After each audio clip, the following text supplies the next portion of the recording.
All right. Hey, how's it going? Awesome. Hey man, I just sent you an email. I was worried that I'd I'd opened too many. I'm not a Zoom whiz at all. I'm not much. Yeah, it can get tricky sometimes. Then they just did a bunch of updates too with how many people started using it with all the COVID stuff. They had to have Yeah. a bunch of like security checkpoints because I guess people were sabotaging Zoom meetings. Yeah, just Zoom bombing, just turning up with Yeah. no pants on. Yeah, for sure. Uh-huh. Yeah. Yeah, my kids have been using it for school, so I'm Sure. trying to become a little bit more accustomed with it. But thanks for joining me, man. So it's 3:30, is it? Over there. 2:30 actually. It always gets confusing with Phoenix because they're listed as like Phoenix Mountain Standard Time, but since they don't do daylight savings time, we end up Pacific Standard Time half the year and Mountain Standard Time the other half. Right. So it ends up getting a little tricky around time zone changes, but we're here, so it all works. Awesome. Well, I want to try and do this so it's selfishly for me, but also for my team and for other people that can watch it. So Cool. if you could just start by, I guess, introing yourself. I know who you are, a legend, but you're probably better to give yourself the intro. Yeah, so I guess I'm probably best described as an ultramarathon athlete. I've been running ultramarathons since the end of 2012. Got into endurance sport at a pretty early age, started kind of taking it seriously near the end of high school and in college, and kind of learned that I really enjoyed the long run workout the best out of all of them. So that kind of led me into longer distance races. And my journey kind of through the sport has been interesting because ultra marathon is kind of an umbrella term for like just a wide variety of different things, from like 50Ks up on like mountain peaks to 6-day races on really short loops and then everything in between.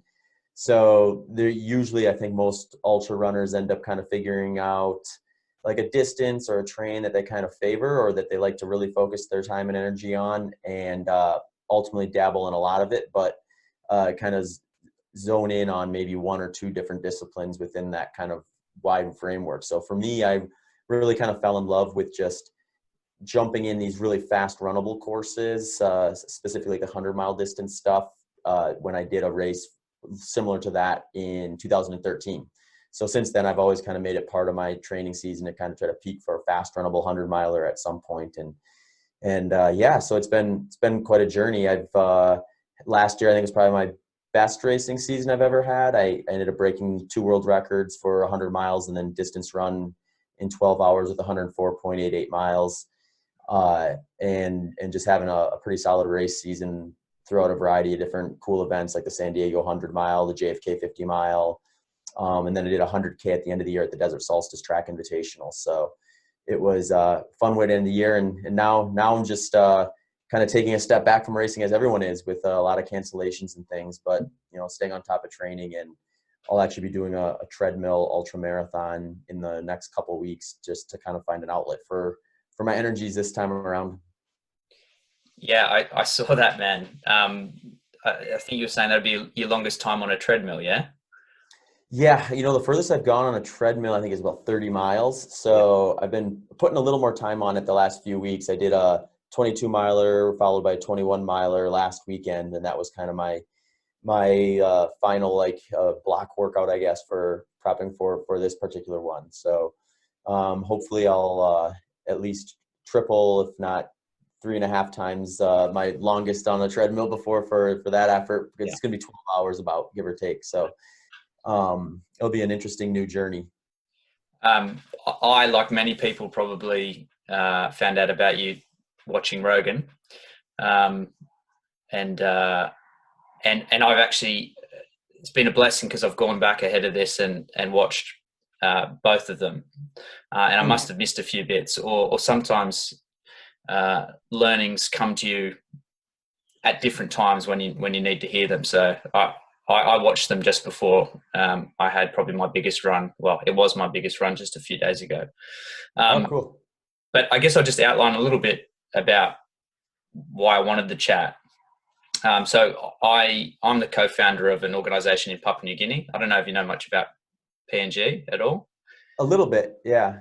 Not too much. Probably just enough to be dangerous. You could probably give me a nice history lesson. Yeah, it's it's a pretty wild place. I mean, I met my co-founder and we started this idea for an organization before it had even been there. And I was just a kind of a young man wanting to sort of do something for the world, and raised a little bit of money and put a backpack on and headed over there. And we just kind of found our way and grew from 2 volunteers to quite a large organization with a couple of offices, and working to prevent violence against women and children, which is a really, really massive issue. So violence against women and children in PNG is probably the highest levels of anywhere in the world. So there was no prevention at the time, and Jackie and I, my co-founder, wanted to find a way to use sport, because they're sport mad. You can't really find a more sport crazy nation. Mm-hmm.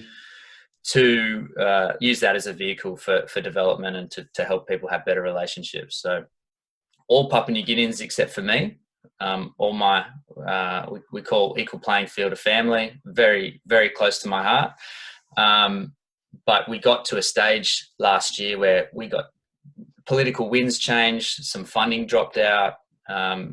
We had to close an office over in Bougainville, and I just sort of I had a thought, like, what's something crazy I could do to try and get some eyeballs from Australia, start to get some funding, some interest, so that we weren't so beholden on funders all the time. You know, like waiting for government, for whether it's the Australian government or the UN or whoever it was to fund us, to try and generate more of our own funding. So I was not a runner at all. I did my first 11. I had an 11K PB, which I did in, I think, October last year, and that really hurt. And then I decided, after listening to David Goggins' book, You Can't Hurt Me. I don't know if you've checked it out, but yeah. I just heard it at the right time, man, and it just set me off. And I was like, right, I want to do a marathon. Here we go. Yeah.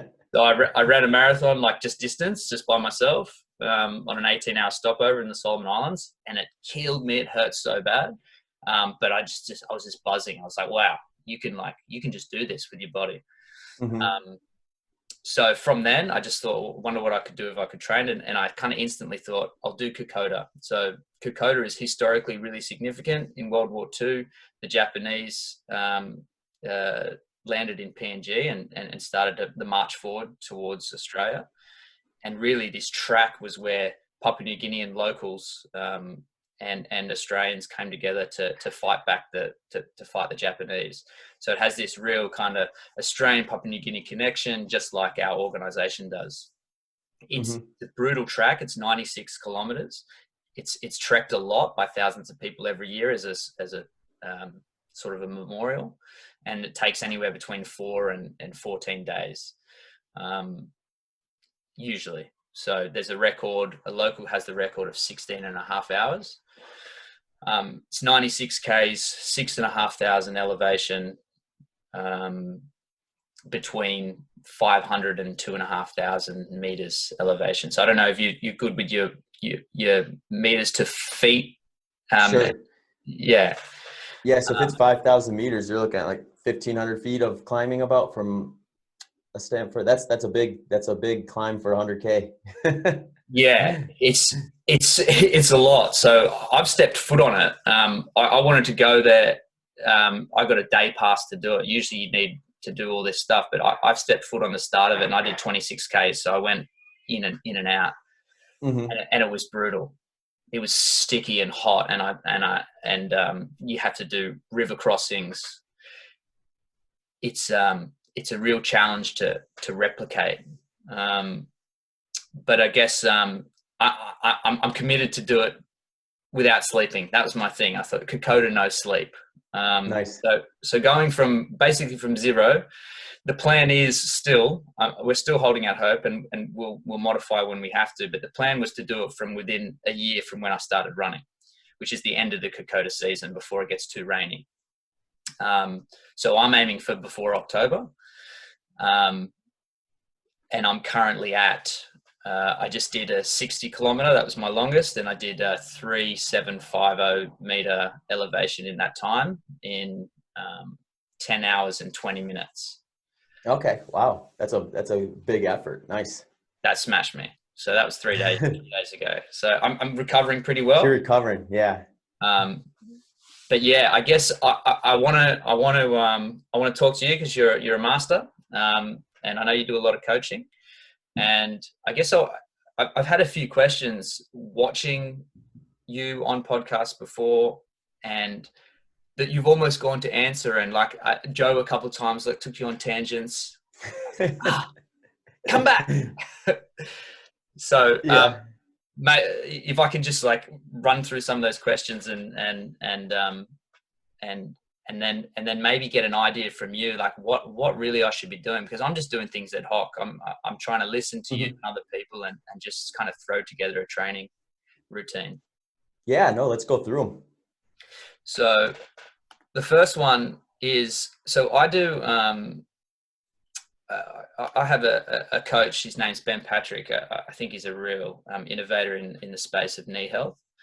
I actually do quite a bit of weights as well, weight training. So you've talked about doing strength training, but I haven't seen anywhere like the type of strength training that you do.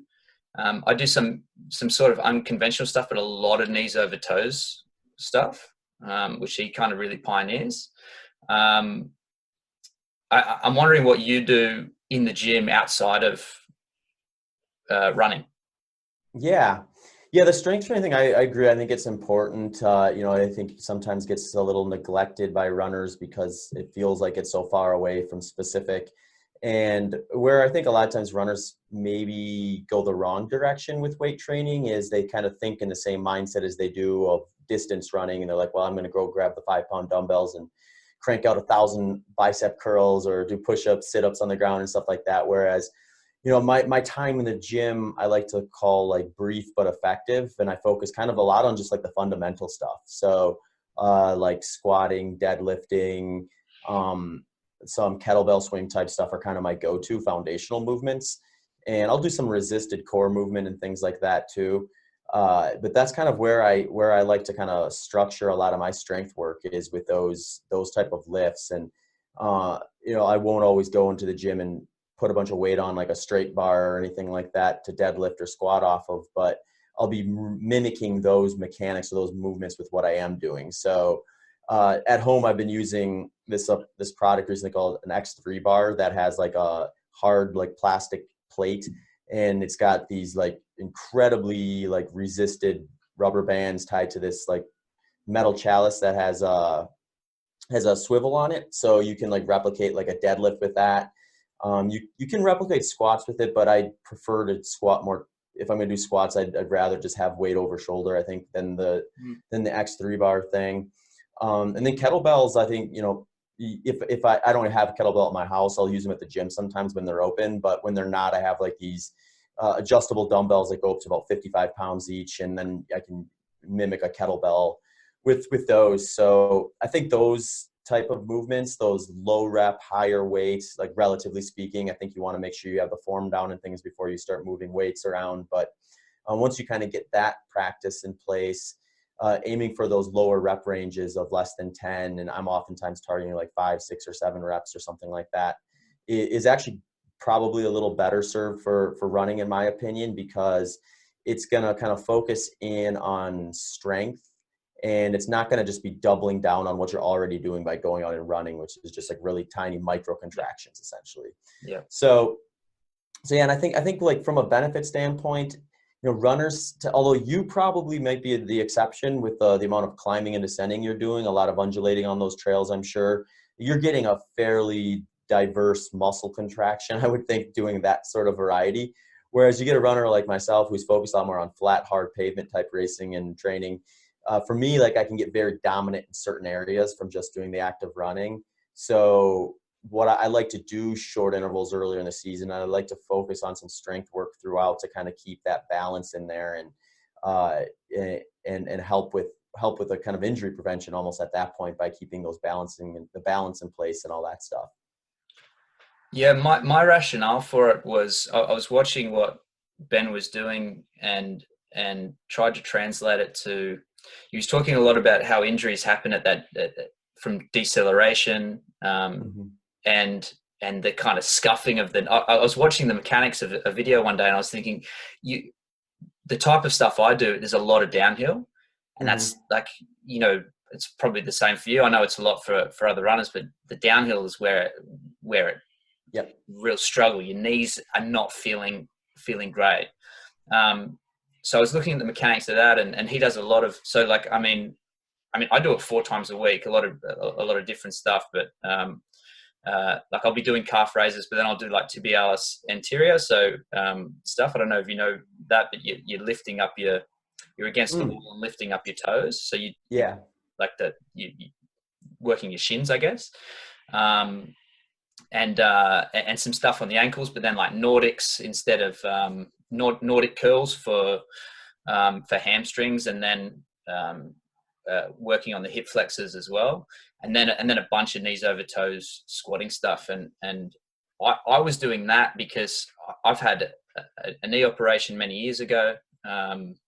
My knee health wasn't always very good, and I was thinking, geez, I'm going to be running down hills a lot. I need to bulletproof my knees. So I was sort of doing a lot of that work before I got into heavy running, and I actually think it's saved my knees, because I've come down some very, very steep declines. Mhm. So I'm really interested in, because I never hear runners. I guess this is a smallish community, and I guess it becomes even smaller when you're talking about people that are doing a lot of elevation and coming down that as well. So maybe that's why I haven't heard a whole lot of people doing knee bulletproofing or a whole lot of strength stuff. So Yeah, another resource that you should take a peek at that might be give you some tips and stuff on the downhill side of things is there's a guy here in the States named Joe Yuhan, and he runs a Yuhan Performance, which works on a lot of like running mechanics and physical therapy type stuff. He's yeah, got like a 2-minute video where he talks about downhill running and kind of how you should be visualizing your positioning for that. And he kind of describes it as like, think of it like skiing where you're kind of almost in that semi-squatting position. yeah, And then as you're running down with that quick kind of cadence or turnover, instead of thinking of like reaching forward and pawing at the ground and pulling yourself, like think of it as like almost beginning that pullback before your foot is on the ground, so that you're not like sliding up into the front of the shoe, but you're kind of pulling back as you hit the ground on that decline, so that you, when the gravity of the decline actually pulls your foot forward, it's also kind of taking a little away and keeping you from jamming up into the front of your shoe a bit. And I thought that was kind of an interesting perspective of it, but he's got a video up on his YouTube channel, I think, that kind of shows him doing it and explaining it probably in much better detail than I just did. I'll check it out. It sounds like it probably saves the toe blisters a little bit, but also the Mm-hmm. pressure on the knee, I would say. Yeah. Yeah. Mm-hmm. Awesome.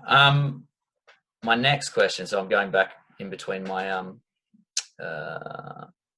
okay, so you talk about like specificity is king. I've heard you Mm-hmm. say that a few times. So I mean, I bought an elevation mask, so I've been doing like, I did my first like 10K with that on, and did quite a bit of climbing as well, which was really tough. I felt like I was going to vomit the whole time, but really tried to push push the heart rate and push my sort of lungs. I'm trying to do some shorter stuff, again, just picking up things that you've said and reading your website and watching some videos that you've put out there. I've started to do shorter distances. I guess I have to also replicate like river crossings and all this stuff. And so I go out in the rain, I go out in the mud, I try and do all of that stuff. But I guess, yeah, it's a big question, but what would you recommend, considering I'm taking on this sort of extremely sweaty, very, a whole lot of elevation, like how should I be breaking up my training week to try and get those bits and pieces without obviously running a 96-kilometer hike? Yeah, no, it's a great question. I think it's what makes ultra running kind of interesting relative to your more standard endurance training is like you're probably not going to touch race distance in training in any meaningful way in the sense of like actually doing it. Whereas even with like the marathon, you'll see like top tier marathon runners running 20, 22, sometimes even 24 miles in training before the race. And like, they've basically closed the gap at that point. Whereas for you, in 96 kilometers, that is a very hard fought 96 kilometers, and can take a day to do if you do it really fast. You're looking at kind of going into that with a little bit of unknown, just because you're not gonna be doing 90K in training. Partly just because when you look at an ultra running training plan, I think you want to be thinking of overall volume that you're spending doing some of these things. So if you would say go out and do like an 80-kilometer run or something like that, and then you needed an entire week off to recover from that, you may have been better served doing, a couple of 30K runs and then maybe a 40K run, and, ended up getting more overall volume than you did by just doing it all in kind of one session and paying the price for the days after that. So I think there's a time and a place for stacking kind of those long, slow miles like you'll experience on race day. And I typically like to put those most specific to race day type workouts and sessions closer to the race itself or the event itself. So when I'm kind of programming a coaching plan for somebody, we're starting to look at things from anywhere between probably 4 to 6 months out if I'm given like a real ideal timeline. And when we start kind of doubling up on some of those long runs where I might have someone go out for a few hours on Saturday and then a few hours again on Sunday, we're probably inside of about 6 weeks from their taper at that point, where we're just kind of skewing everything towards race specificity at that point. We're going to be working on the mechanics you're going to use on race day. We're going to try to simulate race day by sending you out on a second long run, so you're out on a slightly tired legs, giving you an opportunity to practice whatever fueling strategy you're going to do, because it's going to be very similar to the race day stuff when you're fueling on those long runs like that. And that's kind of our end point in terms of the programming. But before that, we're always just like with the strength training stuff, I think there's good potential for development by doing some shorter, faster interval sessions earlier in the training plan. Just from a sense of giving you kind of a heightened aerobic potential. So when you do some of those like VO2 max workouts, essentially what you're doing is you're just raising the ceiling on where your aerobic potential can get to. So you have a little more growth potential when you get to the stuff that's a little more specific. So those are the kind of the polar end opposites. And then the stuff in between is just essentially moving closer and closer to that intensity that you have in that final block. So you might get through a section of training where you target some VO2 max stuff, and you might move into a section of training where you're targeting some lactic threshold stuff, which is typically an intensity that is about what you could sustain for about 60 minutes all out if you would do a time trial on fresh legs. And, after that, you might start working on just kind of dialing in maybe your aerobic threshold a little more, which is going to be essentially, like I like to go by perceived effort with a lot of ultra runners, because things like heart rate can be great tools, but they're also maybe a little less reliable when we're talking about sleep deprivation, dehydration, and just all the variables that are going to be at play in a long race like that. So aerobic threshold is like that intensity that you can kind of do where you can still carry on a conversation, but you should also feel like you're running with a little bit of purpose. For me, for my aerobic threshold is usually in a heart rate range of around 150, maybe 155 beats per minute or so. So it's kind of, I guess you could also say it's kind of between, if there's a step between that and lactic threshold, a lot of times it's kind of like a marathon pace, which since that's such a popular distance, some coaching will program that as a describer, actually, like marathon pace. But you're just basically looking at these different intensities or the different training windows and kind of moving from the most or the least specific from race day to the most specific on race day. And I think that kind of puts you in a position to develop your fitness to a degree where you can really lean on that. And then if you do find yourself in a position, because a lot of people have this where their options to train are very different from their options that they want to race at. So like a lot of folks here in the United States who live in the Midwest, they just don't have a lot of access to long, sustained climbs and descents. Yeah. So, their best friend can just be really developing their fitness throughout the course of a training plan, so that, when they get to the race, they can lean on just being as fit as they can be versus worrying about not having that 3-mile ascent and descent to kind of bomb up and down throughout the course of their training. If that kind of makes sense. Yeah, it does. Just on that last point, I whilst I can get a whole lot of elevation where I am, I'm lucky. I'm just underneath a mountain. It's not. We don't have big mountains in Australia, Mhm. so it's a lot of up and down, but it's not that sustained climb. I can't fully replicate um, what I'm going to experience. And now that the weather's changed, it's coming up to winter here. I'm not getting the same sort of heat, and you're definitely not getting the mugginess. So I can't completely replicate, and that's sort of led me to think that I actually want to do. I think I'm thinking one of my biggest challenges is going to be up here, and Mhm. so I'm looking at uh, what what are some big things that I can do to push my fitness, to push my mental fortitude, because I know that I mean, I've said Kokoda no sleep, but in all honesty, there's an Australian record I want to beat. Um, Mhm. like, I don't like to do things by halves. So, that's like 19 hours. So for me, I don't want to just turn up and drag myself over a line. And, I want to, I want to build myself as best as possible to take on that challenge. And I'm sitting there thinking, there's a 100K that's happening, I think, in July, which is a lot flatter. Um, there's a 3 marathons in 3 days that's happening in it's a virtual one that's happening in July. I'm still able to get out and run as much as I want. I'm wondering whether those things are suitable, or whether I should just be really just focusing on getting as much climb as I can from my mountains here.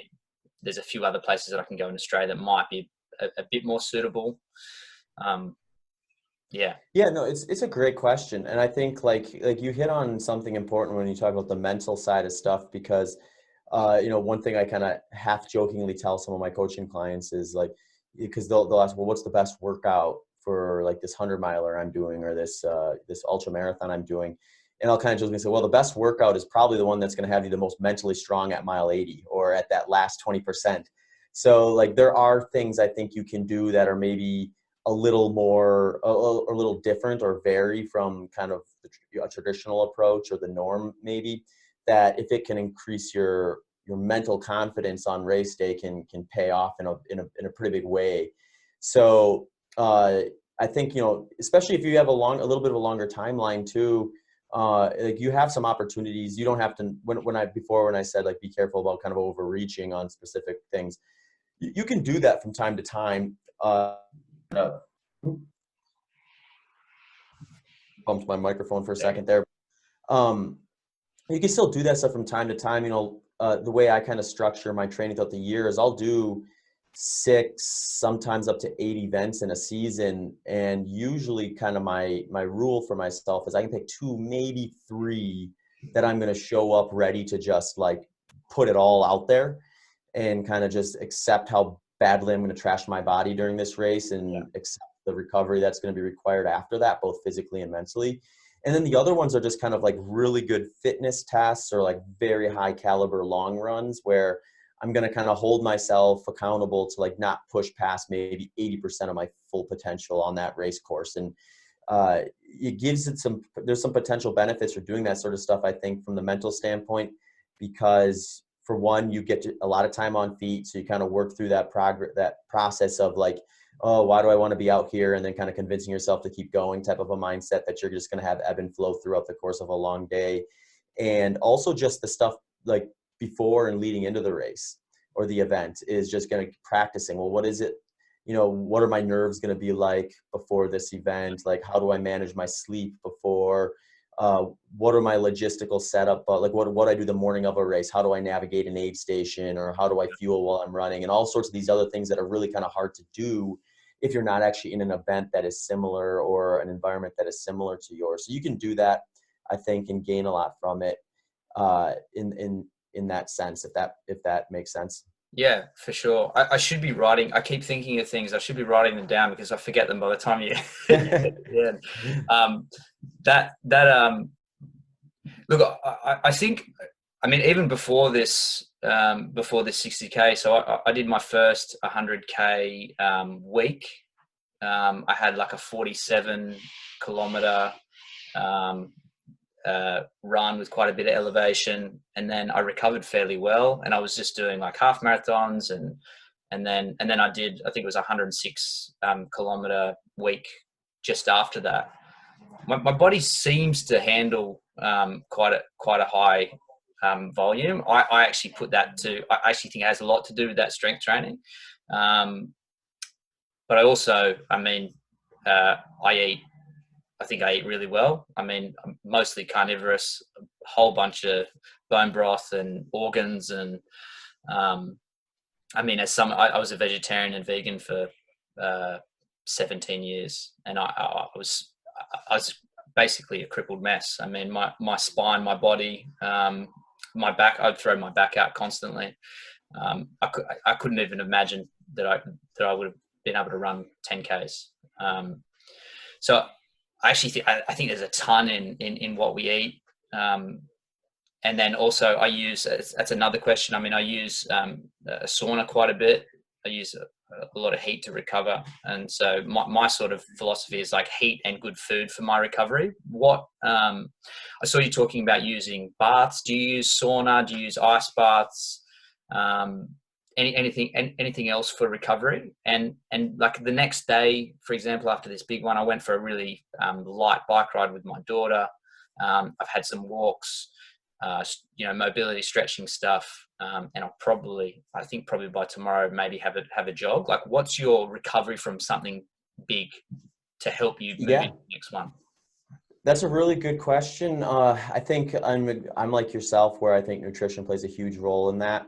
I think that's a big one, a big mover, a pillar that you should put into recovery. The other big pillar, I think, is sleep. Those two together, sleep and nutrition, I think are going to be the biggest movers when it comes to bouncing back from a big effort or a session, or just like a training block in general. And then once you get past kind of those big movers, you can start looking at some of the other things that kind of play a role or move the needle a little bit more. And the heat and the ice I'm intrigued by, or the cooling stuff that I'm intrigued by.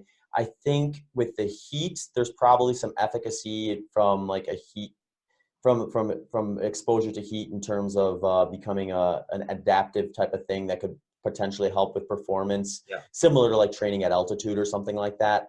And for me personally, I live in Phoenix, Arizona, so we get all the heat. So the way, I'm trying to think who said it. Someone I was following who was researching kind of this sort of stuff said that like a lot of times it depends on the person's environment. So like if you're someone like myself who in the middle of summer, I might spend 2 to 3 hours outside in 100+ degree Fahrenheit weather.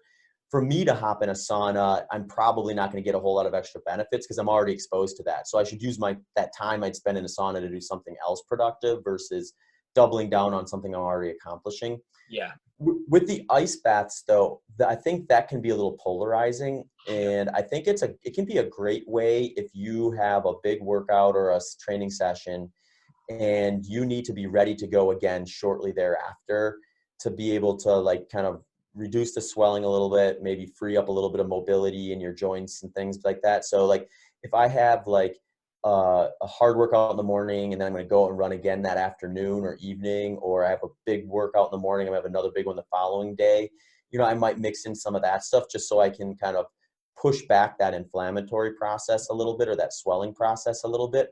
But ultimately, I think when you get to a point where recovery becomes the primary goal, so you get done with that block of training and it's time to focus a few days on recovery, those days I tend to stay a little bit away from the ice bath type stuff, because at that point I kind of want some of that swelling to move in and kind of engage in that kind of healing process. So that's kind of how I look at that. The other thing I'll use sometimes though is like I'll take a warm Epsom salt bath, just because my guess is like the magnesium in the Epsom salt is probably something my body's looking for. Endurance athletes, I think, tend to be low in magnesium more often than the average person. And it's just kind of a good way to like relax your muscles a little bit. So I'll use it also sometimes if I do a bigger workout later in the day and, you get kind of fired up a bit, then it can be hard to fall asleep.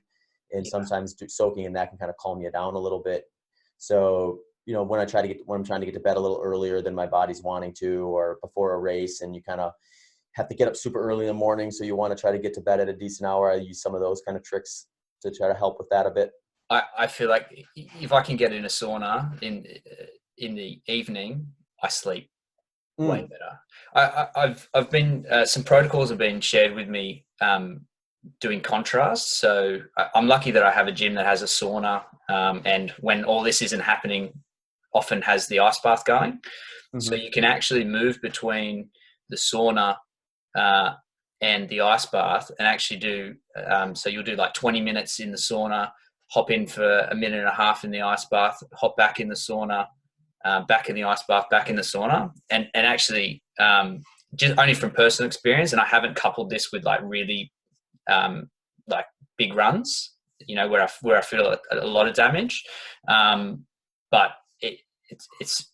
it feels really good, at least anecdotally, and I know that it's worked for a lot of guys in those gyms. I don't know what the science behind that is, but it's something really interesting that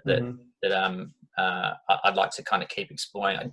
Sauna definitely is another one of sort of my secret weapons, I think.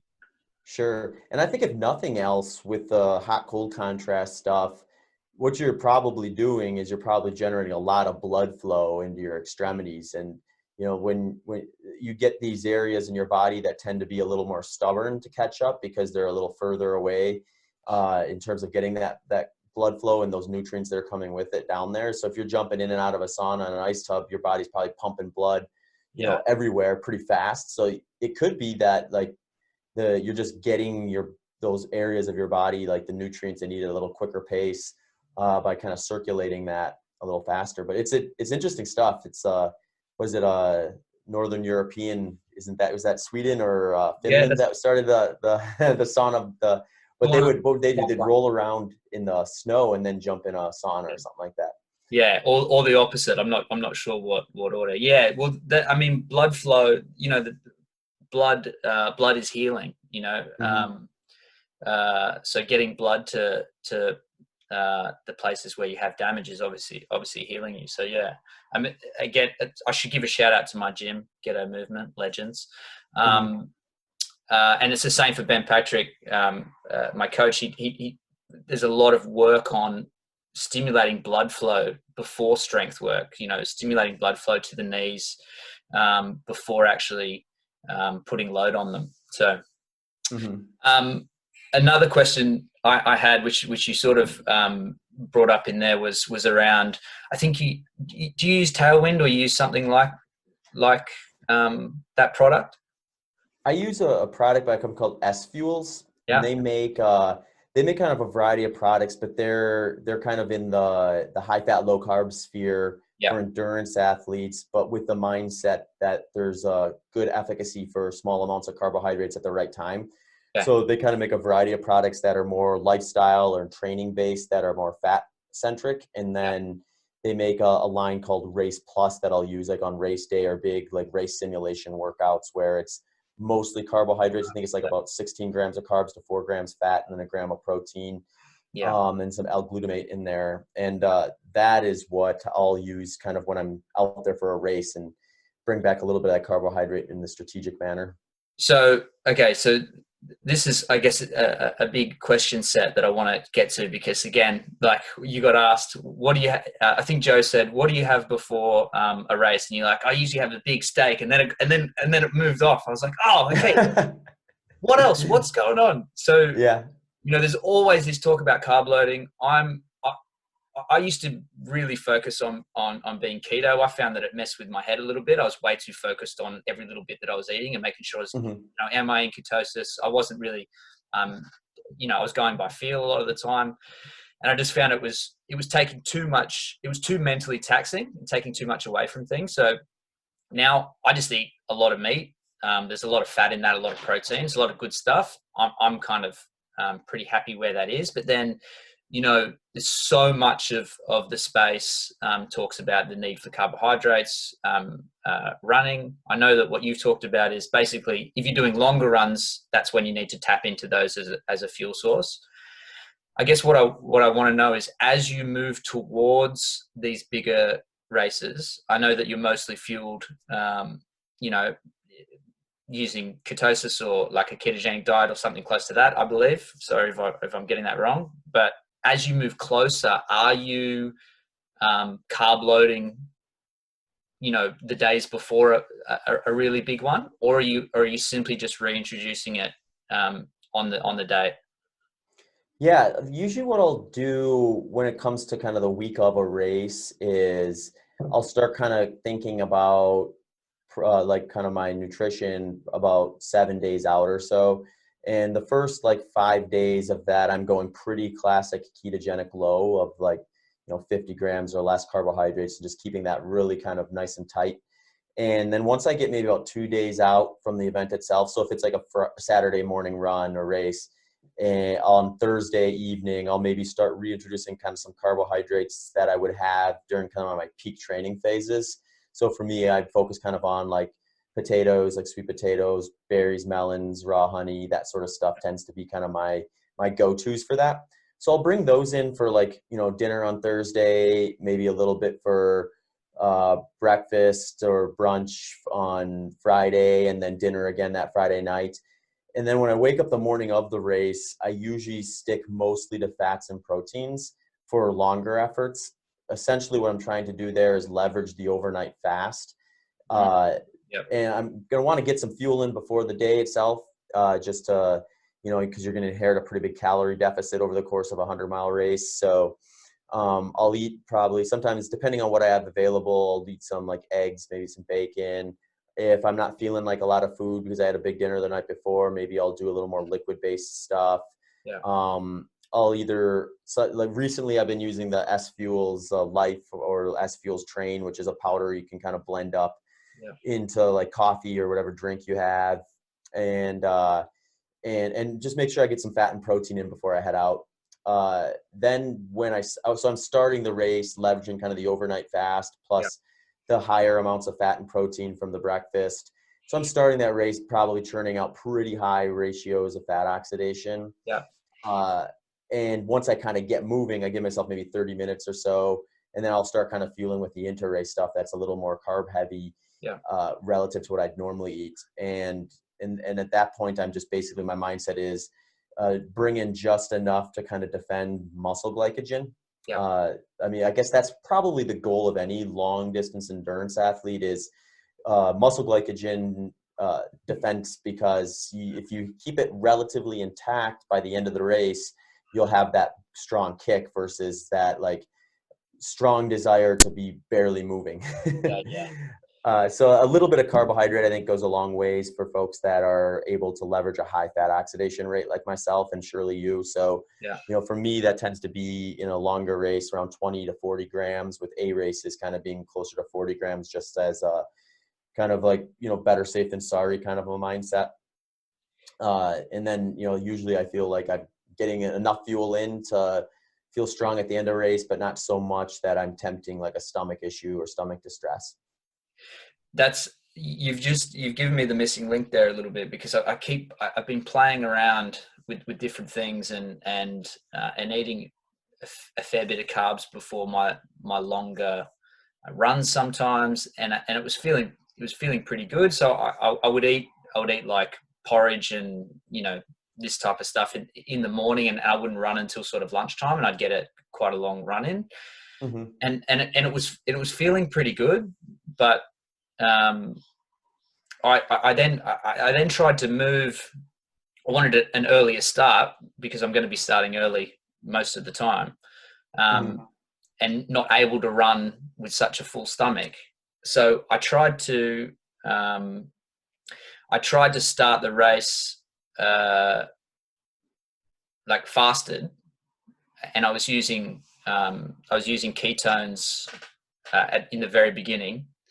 Exogenous ketones, and I just didn't feel. It felt off. It didn't quite feel. It didn't feel right. If I could work out a way, I like the idea of maintaining sort of the effects of the fast. Sort of. I guess if you're going into ketosis overnight, so maintaining that by having a high fat sort of breakfast. I'm interested to see what effect that'll have ahead of another big run, because I haven't quite dialed that in. I end up feeling full, or the exogenous ketones, to be honest, like I've been trying to work them in, but I don't know if it's the flavoring or whatever, because they use artificial flavorings, but it messes with my gut. Yeah. And it's like, I've heard you talk about it. It's the last thing I want. I felt like the start of this 60K one it just wasn't, I wasn't fueled properly. It took me a while to get it. Yeah, I've been lucky enough. I think I've talked to a few people who are a little bit in the weeds with exogenous ketone stuff in the research that we have to date, and I think there's a lot to learn. That's a wide open field, I think. So it's possible that some people who are using it and they're feeling like it's making a big difference, that there's something going on there. But if we just look at kind of what we know at the moment, I think there's probably some strong consideration to implement it as like a recovery tool. So like after a big hard session. But in terms of using it intra-workout or prior to a big session, maybe not so much, at least not from what we've seen. And like you said, I think there's also some evidence that depending on the person, you could end up with some digestive issues that are gonna, even if you eke out a little bit of benefit from it, like you may lose it all and then some because of the digestive situation. I'd love to see more on this stuff. There's this talk of people talk about dual fueling. Being able to use exogenous ketones and glucose as rocket fuel. I've heard that around the traps a few times. I've tried that. So far, I'm not getting getting what I think the benefits are, even just from having glucose or from carbs. But I still, I'm still pretty early on in this. I try and experiment a lot with a lot of different things, and sometimes it's difficult to know to tease stuff out. Yeah. What's having the effect as well, because I'll be doing multiple things at once, and there's so many variables, like where you're running, the sleep that you had, what you ate the night before. So obviously you've done a lot of reps, so dialing in your stuff, and obviously our bodies are different as well, which I'm trying to work out. I'm still trying to work out whether my body is suited to a largely carnivorous diet, how much carbs I should be having, just generally as a human. That becomes more difficult when I throw in this massively high training volume. Yeah. Just on that, so do you just use that, the S-Fuel stuff, which I'm sure is somewhat equivalent to the other products, but do you just use that as your fuel source? Because, trying to put in a good time for Kokoda, it's going to be really hard to have paces, and I'm actually going to try and do that at different stages, but it's going to be really hard. I have to be open to the fact that I might be doing it largely on my own and carrying what I need in a pack. So I really want to, it says on the websites for these types of things, like you shouldn't use it for more than 6 hours, but they say these types of things, you can say a disclaimer here, so I can't come back and sue you, but like, what do you use this like for? Can you use it for 24 hours? Like, what's the? Yeah, I don't think there's necessarily like a limiter on it. Now, there's always going to be a limiter on what your body can digest per hour when you're doing an activity like running an ultra marathon, and a lot of the research kind of puts that at around 60 to upwards to 90 grams per hour, depending on how you're blending your sources. So that's probably the biggest limiter, is just how much you can actually tolerate to take in before you have a digestive issue. And that's usually kind of how I draw the line in terms of my race fueling, of where I won't go past, because if I go past, X grams per hour, especially if it's hot out, I increase my risk of, wasting whatever time I gained by taking in that fuel source in the back half of the race because of digestive situations and things. But generally speaking though, when you're doing efforts that are that long, like, in the 20-hour range, or even for myself, like when I'm getting into these longer races that are double-digit hours plus, I'm usually, the way I like to describe it is I have a plan A, and that's going to be like the majority of my intake. That's the thing I'm going to lean on, and I'm going to try to make sure I hit fairly regimentally. But then I'll also have a plan B and a plan C. And plan B is going to have like a pretty different flavor profile, mainly just because, like, I mean, you get that kind of like a little palate fatigue after a while, where like if you have the same flavor thing over and over and over again, you just kind of get sick and unmotivated to use it. So for me, since my plan A fuel is kind of a liquid-based calorie that tends to have a little bit of more sweetness to it, my plan B will be something a little more savory or salty. So maybe like potatoes dipped in salt or something like that.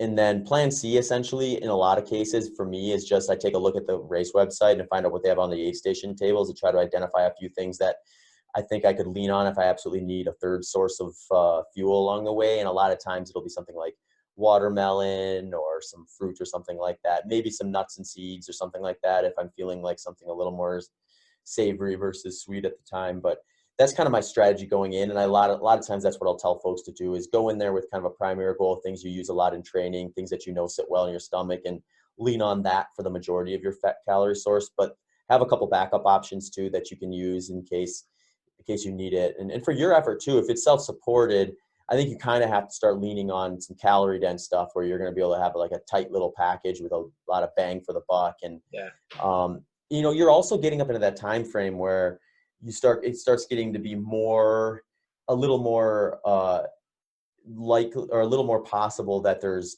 not going to be any performance advantage to fueling with a lot of carbohydrate or a bunch of carbohydrate, because your heart rate is going to be low enough that if you have a high fat oxidation rate, you might be burning like 98 to 100% fat at certain intensities, in which case that opens the door to a lot of different options in terms of what you're going to eat. So if I were doing that, and I knew if I went and got like my fat oxidation rates tested, and I knew, like, say, for example, between 125 and 135 beats per minute, I'm burning like almost exclusively fat. If that's my target intensity and I plan to never go above that, I'm probably going to be leaning on more fat sources of fuel along the way, just because I'm not going to be I'm defending my muscle glycogen just simply by not going fast enough to really tap into my my liver and muscle glycogen to a significant degree. Yeah, that is it's tough that I can't test some of this, but that actually makes sense, especially the first half of it. You can go both ways, but the way that I'm going, a lot of the climbs in the beginning, and you sort of, although I'm thinking when I'm climbing, my heart rate does get pretty high.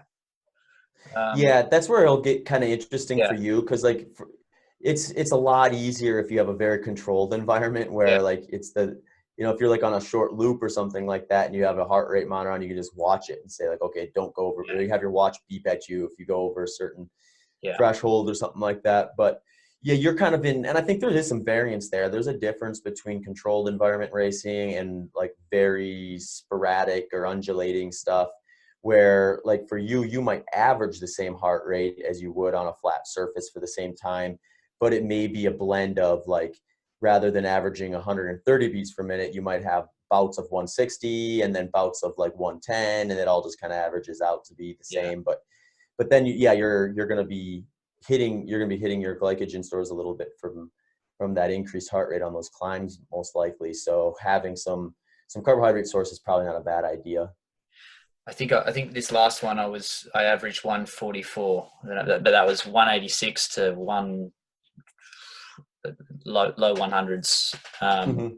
But yeah, I mean, I know you mentioned. I think you mentioned keeping your heart rate at a certain level earlier when you're running. I know that you do perceived effort, which I really like that idea. For me, when I was moving on this last one, I'm always like I want to feel like I'm pushing myself, but not to a point where I can't sustain this pace, I guess. Yeah. And I mean, I like heart rate. I think it's a great tool. I think I use it a lot more in training and as a post-workout kind of analysis tool than I do like an intra-race tool or something that I'm going to lean on super heavily during a particular session. But I think it is, you can kind of find out where your ranges are and then use that as kind of like a limiter or a target for a workout. So for me, like if I'm really trying to develop my aerobic threshold, then, I'm going to go out and I might not look at my heart rate monitor all that much during that run. But that's mostly just because I've done that sort of training for so long that I can really dial it in pretty accurately by just going by feel. And then I can go back and look at that data post run and then compare it to previous sessions on similar or identical routes and kind of know like where I'm at from a developmental standpoint. And I think it'd be a very valuable tool at that point, because it's just hard like to use perceived effort for a post workout analysis, in my opinion. Because like if I go out and do, say I'm targeting 10 miles at aerobic threshold and I get back and it went well, it's really tough for me to say like, okay, well, a year ago when I did that same route, I felt a little bit worse, so therefore I'm more developed. You could with pace, I guess, to a degree, if you were really dialed in and you trusted your perceived effort, like to a very high margin, to say like, oh, well, I ran the same effort for this route as I did before, and this time I was 15 seconds per mile faster. That's also a pretty good indicator of development improvement. But it's just another tool to kind of have along for the ride if you want to really kind of dive into some of that stuff when you're looking at training and adaptations. Yeah, awesome. I know you've got to bounce in a second. I'm just going to check if there's anything that I've missed. I just wanted, just briefly before you have to go, just if you just want to tell us about the, are you still, so the running on the treadmill, is this in replacement, or what's happened with the running across the US? I know that wasn't that planned for this year, and now I guess it's all thrown up into we're still going to do that. I think we're probably going to be due target of somewhere on March next year though. So that's still in the works. It's still planning on doing it. So I'll be trying to do that to raise awareness for Fight for the Forgotten as well. And see if I can how fast I can get from San Francisco to New York, which is about a 3,100 mile route. So cool. Really cool. Well, I appreciate one really good thing about going back and I must have missed it in some of your early Joe podcasts, but when you guys were talking about Fight for the Forgotten and doing stuff for that, I'd already booked this with you, and I thought it's cool that you're using your talents and what's sort of what you've worked for to help other people do good things. So unfortunately it's not common enough that people try and lend their whatever they have to help others. So I'm heaps Justin's got a great organization, so it's fun to support it. And like you said, I think ultra marathon running can be a very selfish sport because you're spending a lot of time kind of taking care of yourself, putting in the training, asking people to help you get from one spot to the next and that sort of stuff. So I think it's I'm at a point in my career where I want to start giving back a little bit like that. So that particular event I think will be good for it. I think there's a whole lot of there's a whole lot that people can learn. There's definitely a lot of sort of translations that I try to give to my staff and to the people that we work with the challenge of ultra running. For me, the interest is all in the mental. I think I said to you in an email, I don't like running. I seem to always hear people like running. I love running. That's why I became an ultra runner. I don't really like running, but I love what it does up here. Like to push yourself beyond things, to try and set yourself goals that seem impossible, and then work towards them. And I think like these little lessons are so universal, and we use them in like villages that where people don't have electricity. Like we use these types of philosophies and principles. One of our big things at EPF, one of our principles is it's better to aim high and miss than aim low and hit. So we, like as a leader myself, and same with my co-founder, we are always trying to role model, like do things that we have to put our hand up and say we're going to do this. It's going to be really hard. And do it, put your hand up, say you're going to do it and be accountable to it. So in that way, we hope that our staff and the people that we work with will do the same. PNG has so many things that they've got to really lift themselves up and and into. And so often, like, you know, we're putting our all of us, we're waiting for someone else to help us, you know, instead of looking within and the power within ourselves. And I think that's why ultra running is so fascinating to me, because it's sort of it is a microcosm for that. It's sort of a metaphor for it. Sorry, you know, you have to look within yourself for the power to complete, to win. So I think it's such a good metaphor for what communities need to do and individuals need to do in places where they're less developed, or they have challenges with sanitation or with health, with education. Actually, the power is not from foreign entities. It's not from the UN. It's not from people coming in and giving you money to build a road. It's actually the power within yourself and within communities. So I think that's why I've become hooked to this crazy world. But yeah, sorry for the final rant, but thanks so much, dude. I'd really like to do it again and to chat to you about dialing in the training a bit more specifically. But hopefully you can follow the journey. We're aiming for October. Awesome. It could be next year. I don't know when they're going to let us leave the country. I've got no idea. Everyone's in the same position, but we're training as if this is it. Awesome. Well, best of luck, and I'll definitely follow along. But I look forward to hearing from you before. Thanks, Zach. Take care, man.